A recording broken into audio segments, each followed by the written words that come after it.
Good morning and welcome to another episode of Charlotte County Libraries and History's Local History.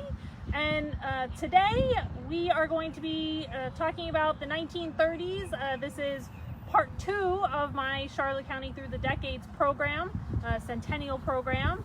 But before we get there, I do want to just give a little bit of a shout out because we are only just 2 days away from the formal centennial anniversary of Charlotte County's creation. And so just to honor that, and I know again we're not in the 1930s, but I just want to honor that by just sharing a little bit with you of the 1921 legislation text. And for those of you that are interested, we are going to actually have two reproduction scans of this legislation, the first page and the signed last page, on display at our library branches within just a few short weeks. So I hope you'll come and check that out. So without further ado, and again, so this will be on Friday, April 23rd. And I'm not going to read this whole thing. It is a very long document. If you are interested, you can of course contact us and I will be happy to share it with you. But I'm just going to share the good parts with you. So the first part, an act to divide the county of DeSoto and to create and establish the counties of Hardee, Highlands, Glades, and Charlotte from portions of DeSoto County, and providing for the organization and government thereof. Be it enacted by the legislature of the state of Florida, Section 1, that the county of DeSoto shall be and is hereby divided, and from portions thereof 4 new counties shall be and are hereby created and established, namely, and then what it does is it goes into each county and it addresses their boundaries. And I'm not going to bore you with that because it is a bit lengthy. But what I will do is just share the end part of the legislation where it says, if any portion, provision, or section of this act should be held to be unconstitutional, it shall not invalidate the entire act or any other portion, provision, or section thereof. The final section, this act shall take effect immediately upon its approval by the governor or upon it becoming a law without his approval or being passed over his veto. Approved April 23rd, 1921. So this is a very special event. Obviously, it only comes around once every 100 years, and none of us are going to be around for the next one. So please come to the libraries over the next few weeks and take a look at this legislation. It really is very interesting, and a huge shout out to the State Archives of Florida for getting that material for us. All right, so back to the subject of today's program, Charlotte County in the 1930s. Now there's a lot, of course, that we could talk about here, but what I thought would be best to talk about, and something that is part of everybody's everyday lives, right there behind me, the Barron Collier Bridge. And some of you, maybe a lot of you, are not familiar that this bridge even has a name, right? You only think of it as US 41, north or south. But in fact, both of those bridge spans have names attached to them. And so today we are going to focus on the northbound, or today's northbound section, the Barron Collier Bridge, which was first opened on July 4th, 1931. And to tell this story, I've brought some scans of the Punta Gorda Herald from 1928, 29, 30, 31 to tell this story, because I think it's always interesting to look at how this story was being told at the time. How were people following the construction of this bridge at the time? Now, of course, we don't have time to go into every single piece, but I'm just going to highlight some of it for you. So just to kind of backtrack, July 4th, 1921, only just a few months after Charlotte County was formally created, the first bridge to cross Charlotte Harbor was opened. It did not have a name, and unfortunately for everyone involved, it was outdated by the time it actually opened. They had started construction on it before World War I. World War I puts a hiatus on everything, then they finish it, they open it, and it turns out it's outdated and is actually not super structurally sound. And so this becomes a problem as the 20s unfold. We talked about last month, and when we talked about the Florida land boom, there's an increased number of people coming here, permanent residents, tourists, and that bridge is the access point.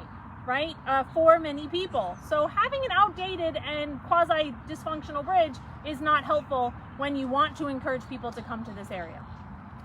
So in December 1928, the Punta Gorda Herald announces that the new bridge, and so they're planning to replace that 1921 bridge, that new bridge is going to be named after Barron Collier. So they say, city's greatest developer declared worthy of lasting honors, right? And Barron Collier, right, very famous land developer in Southwest Florida, not just here in what is now Charlotte County, but the surrounding area as well. Collier County named after him today. He is a huge investor in the Charlotte Harbor area. It is Barron Collier who buys the old Punta Gorda Hotel and reopens it as the Hotel Charlotte Harbor, right? So he's investing into this area, and now his name is going to be given to that bridge. Now, 1929, what we're going to see, of course, 1929 famous nationwide for the stock market crash and the onset of the Depression. In Charlotte County and in the Punta Gorda Herald, as far as the bridge is concerned, most of the news pertains to construction. Who's going to have the bids, the logistics of where is it going to start, where is it going to end, those sorts of things. So I'm not going to talk about that. I'm going to move straight on into January of 1930, where there's a really interesting piece that speaks to the area's development in spite of the onset of the Depression and the economic downturn in the last part of the 1920s. The article, and it's not a banner article, but it is front page. It says state roads and bridges completed, and this is for throughout the entire state. It says Florida's improved highways now exceed 2,000 miles. And you have to remember, and we've talked about this in some of our past programs, right?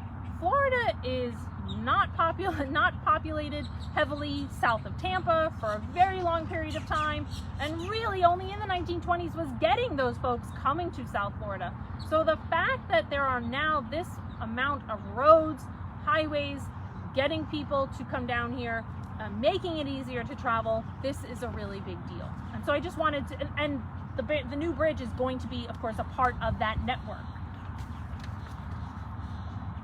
In May of 1930, the Herald very optimistically announces that the Collier Bridge to be finished by January 1st. The first piling for Big Job are to be driven next week, and they say the Barron Collier Bridge will be finished and open to traffic by the 1st of January 1931 if the present rate of progress is maintained, and it is planned by the contractors to speed up the work.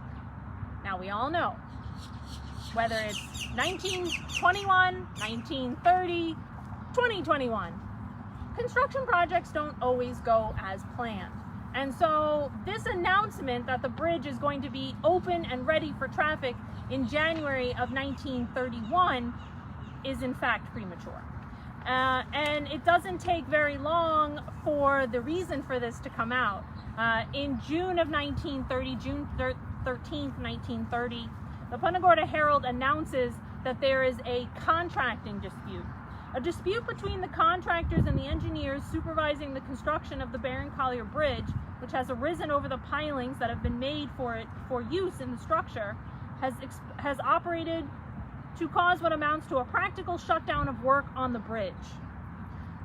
So there is a dispute, work ceases, and it is not until July 25th that the Herald announces that work has begun. Now you think, okay, that's only about a month and a half, not too great of a setback, but remember, right, as great as technology is in, say, 1930, 1931, a month and a half is a tremendous setback, right? And believe it or not, that setback is actually going to push the bridge's completion, right, from January of 1931, which had been predicted, right, until that summer. And it's very interesting when you're reading these articles and tracking the progress of this. And I always think, well, what are people are actively reading, and what's new with the bridge these days, right? And certainly they would have been able to hear different things about town. Obviously, it is a very small community, probably knowing some of the contractors, etc. In September of 1930, there's an article, and it's front page, and all of these articles that I'm reading you are front page. So the bridge is significant enough for Charlotte Harbor, for Punta Gorda, that it is consistently front page news. But so this article is talking specifically about the payroll, right? So it says bridge payroll now amounts to 8,000 weekly. The work is expected to continue for the next 5 or 6 months. And then the first paragraph says, probably not half the people of the community realize just how much from the standpoint of money the construction on the Collier Bridge means at this time. And it says about 240 to 250 men were employed the week before, right? And this is not a county project. So the money for this payroll and the money going into the bridge is not coming from Charlotte County residents. This is a federal and a state project. Because don't forget, in 1928, the Tamiami Trail, US 41, opened. That is a federal and a state highway. The bridge, right, that is going to be that route. And so Charlotte County is not paying for this, but clearly there is interest and clearly people are curious as to, well, how much exactly are they getting paid? How much money is going into this? Now, by January of 1931, the Herald announces that the last piling in the big bridge is now driven. Other work on schedule and completion is expected by April. So they've made good progress now, right? That fall and early winter of 1930, 1931, people are seeing that bridge take shape across the harbor. Later that month, the Herald announces the opening of a sister bridge, if you will, the Thomas Edison Bridge down in Fort Myers that crosses the Caloosahatchee. I believe that is the name of the bridge that is US 41 crossing, but I am not certain, and I did not unfortunately have time to look into that, but I believe that that is that bridge. So if you are driving 41 south across the Caloosahatchee into Fort Myers, that should be, to my knowledge, the Thomas A. Edison Bridge. And it announces that it was going to formally open on February 11th, 1931, and that the famous inventor himself was going to be on hand to cut that ribbon and open the bridge.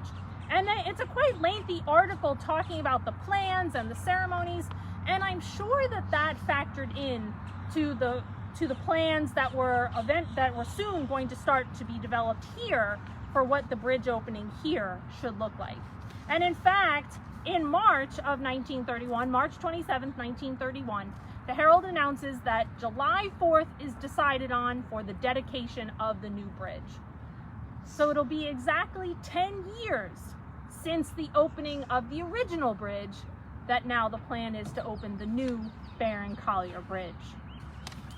And they're putting those plans in place, and so they announced that there's going to be a committee, that is a planning committee that is going to get together, committee chairman to handle all phases of the proposed celebration at the time of the dedication of the new Barron Collier Bridge on July 4th were chosen from among representatives of various civic organizations.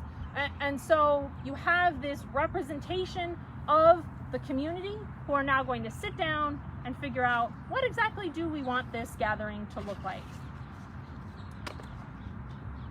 In June 5th, 1931, very exciting news, and I'll kind of show you because I think and I've highlighted it, you can tell the excitement that the governor is coming. Governor Carleton is coming to the Barron Collier Bridge opening in July. Now, whether this is because it's Barron Collier, right? Barron Collier was very well known in Florida, had very, intricate political connections, of course, throughout the state. So is that why the governor comes? Does he come because this is significant to the development of the state? We don't know. I'm sure Barron Collier being involved has something to do with it. But they do say several other notables are expected also. But you can tell this is exciting. This is not just about Punta Gorda. This is not just about Charlotte Harbor. This is about Southwest Florida. This is about celebrating this area's growth, this area's development, especially at a time, right? Don't forget, 1930, 31, 32, right? Many people throughout the country are hitting rock bottom economically, right? Millions of people out of work. And so for this to be happening in Southwest Florida, in this community, this is big. This is big news, and it's very, very important for everyone. All right, so before I read you the final headline, and that's kind of the post assessment, I put together a few images from our online collection, and I'm going to attempt to show them to you here. I'm going to bring this right up to the camera, and hopefully you all can see. So this is the newspaper headline on July 3rd, 1931. Now, remember, in this period, the Punta Gorda Herald is a weekly newspaper, so this is the last major headline prior to the bridge celebration. And then I'm just gonna flip through these and just let you see these. It was a fantastic day. It's estimated that about 15,000 people came to this event. There was a fish fry, just as there had been in 1921. There was a parade. Marion Street was decked out in flags, in banners, in bunting. Right, this is Independence Day. So this is a double celebration. This is a celebration of Independence Day, right, July 4th, 1776, but this is also a celebration, July 4th, 1931, of the opening of this new bridge. They had banners at both ends.